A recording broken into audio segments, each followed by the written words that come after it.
Hey, this video is about Paganini and the fact that he was an amazing guitarist of his time. This book here, The Art and Times of the Guitar, by Frederick Grunfeld, talks about Paganini and his guitar virtuosity. Here's a picture of Paganini.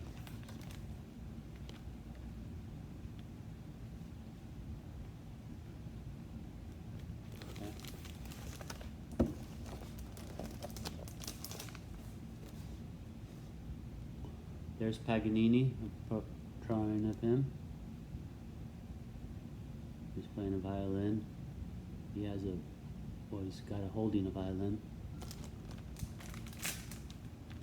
This is a portrait of Niccolò Paganini, 1782 to 1840, the foremost violinist and also one of the greatest guitarists of his time.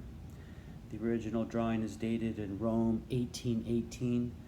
It was engraved by Luigi Calamata in 1830, just before Paganini's triumphal debut in Paris, a collection of the author.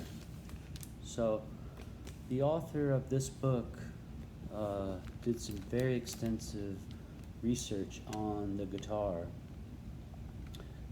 even just the origins of the guitar. It's quite fascinating. He went to India, Turkey, Egypt, Hungary, Romania, Portugal, Mexico, and Senegal, all for just this book. It's a great book, but the main focus that I'm looking at is the Paganini references, because Paganini is always referenced as the violinist, but this book I was shocked to find pictures of Paganini's guitars and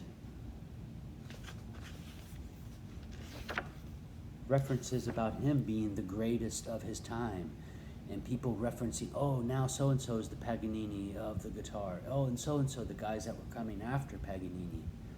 Here's the quote of Paganini on chapter 6. Okay. It says, "I love the guitar for its harmony. It is my constant companion on all my travels." Niccolò Paganini.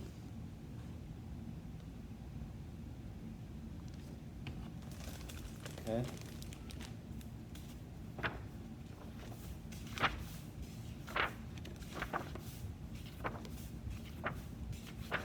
Here it goes to show a drawing of his student. I'm assuming it's a student, but he definitely give this man his guitar. So Paganini gives Hector Berlioz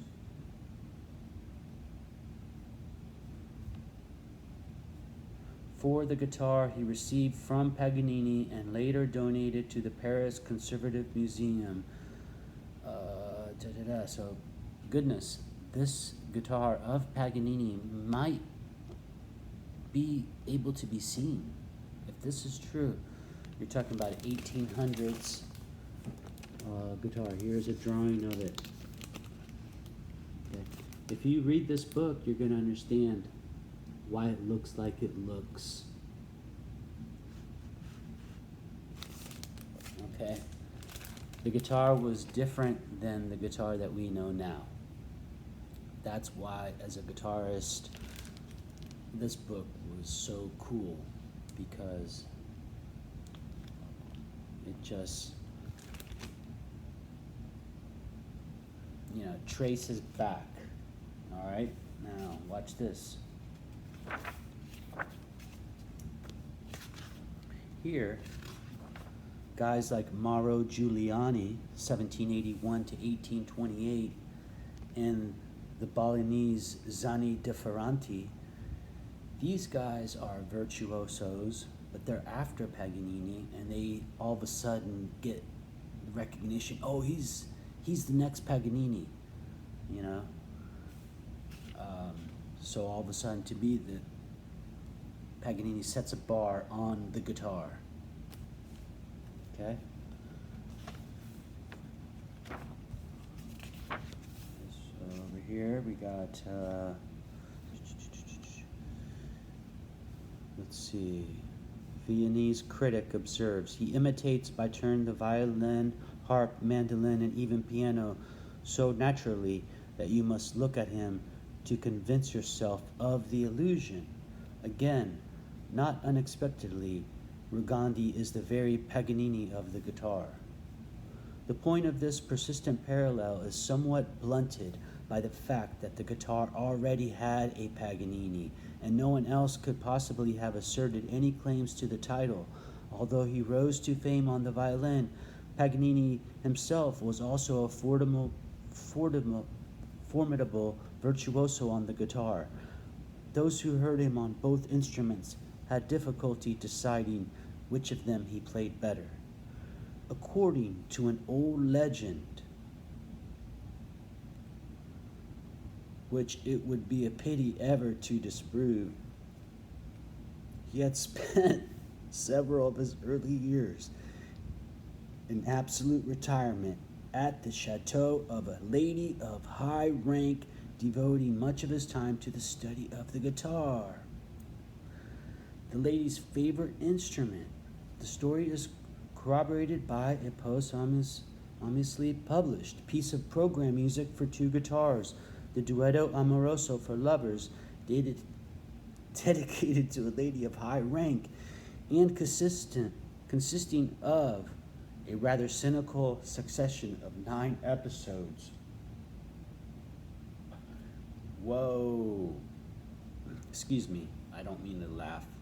I'm discovering this actually right now. This is amazing.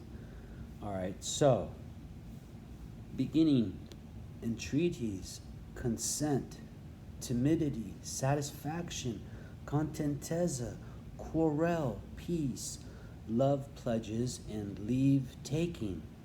Paganini wrote almost as much music for guitar as for violin. Virtually everything he published during his lifetime contains at least one guitar part. Among other things, there are dozens of solo pieces and guitar duets for guitar and violin, in which the guitar makes off with the lion's share of the music. A group of trios for bowed instruments and guitar, and no less than 14 quartets for guitar, violin, viola, and cello. Before what I read before about the legend. Okay, we need to investigate. I mean, goodness. Again, here they compare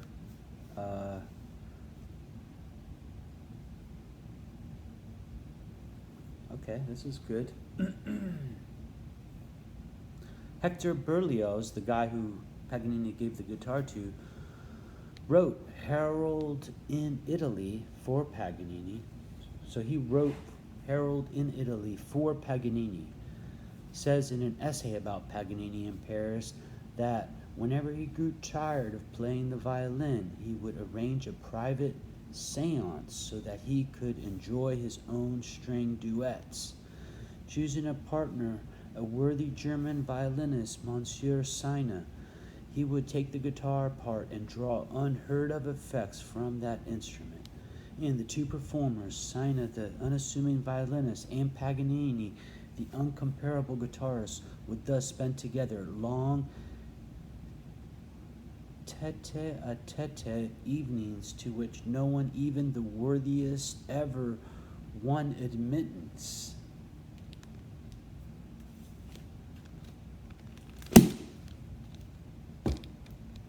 Dude, I just discovered that. This is getting good.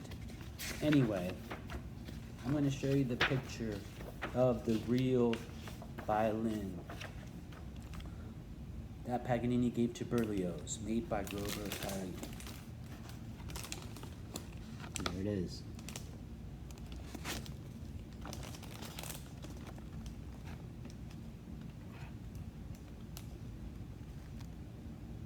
Wow.